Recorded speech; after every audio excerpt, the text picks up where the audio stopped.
Hello friends, my name is Sairun and welcome to Human. दोस्तों, time travel दुनिया का सबसे बड़ा रहस्य है। क्या हम टाइम ट्रैवल कर सकते हैं या नहीं, और उससे भी बड़ा ये कि ये टाइम ट्रैवल होता क्या है। सो लेट्स गो फ्रेंड्स, जानते हैं आज की इस वीडियो में। Wait, are you talking about a time machine? You know the rules of time jumps, right? Time travel, a concept that has been explored since the early 1900s. I have no idea what we're talking about time travel here. Either it's what is a time travel. दोस्तों, पहला point ये है कि time travel होता क्या है। अगर simple शब्दों में कहा जाए तो टाइम ट्रैवल का मतलब है समय में यात्रा करना। दोस्तों, इमेजिन करो कि आप अभी साल 2023 में हो। किसी तरह आप समय में पीछे चले जाते हो, साल 2000 में चले जाते हो, या फिर समय में आगे 2060 में चले जाते हो। तो इससे क्या हुआ कि आपने समय की यात्रा की। तो दोस्तों, इसे ही कहा जाता है टाइम ट्रैवल, यानी समय की यात्रा करना। समय में आगे या पीछे जाना टाइम ट्रैवल कहलाता है। और दोस्तों, अब आता है दूसरा पॉइंट कि क्या हम वाकई टाइम ट्रैवल कर सकते हैं या फिर नहीं। दोस्तों, आज के समय में वैसे तो टाइम ट्रैवल करना पॉसिबल है। कैसे, चलो जानते हैं। दोस्तों, अल्बर्ट आइंस्टाइन की थ्योरी ऑफ रिलेटिविटी के अनुसार हम कई तरीकों से टाइम ट्रैवल कर सकते हैं, और हम इनमें से 3 तरीकों के बारे में जानेंगे। पहला, लाइट ऑफ स्पीड। दूसरा, ब्लैक होल। तीसरा, जो सबसे पॉपुलर है, द टाइम मशीन।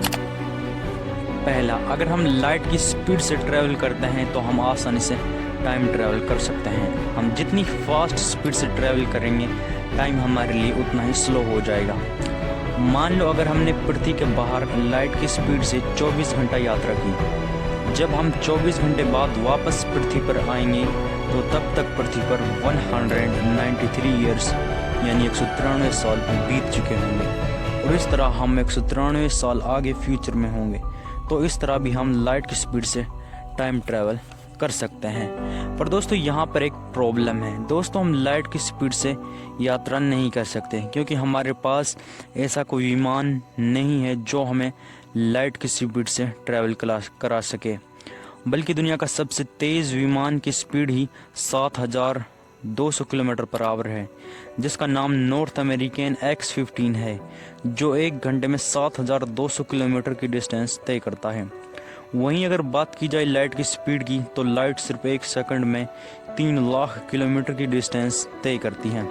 जी हाँ दोस्तों, लाइट सिर्फ 1 सेकंड में 3 लाख किलोमीटर की डिस्टेंस तय करती है।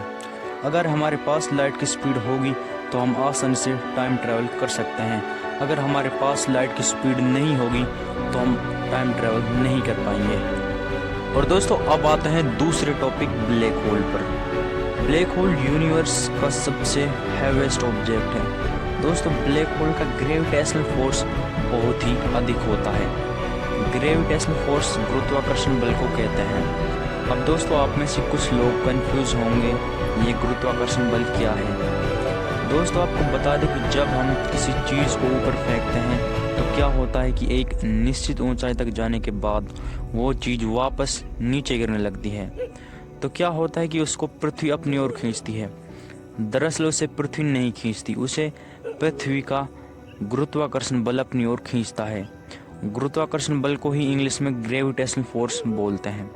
और जिस ऑब्जेक्ट का जितना ज़्यादा ग्रेविटेशनल फोर्स होगा, उस पर टाइम उतना ही स्लो होगा।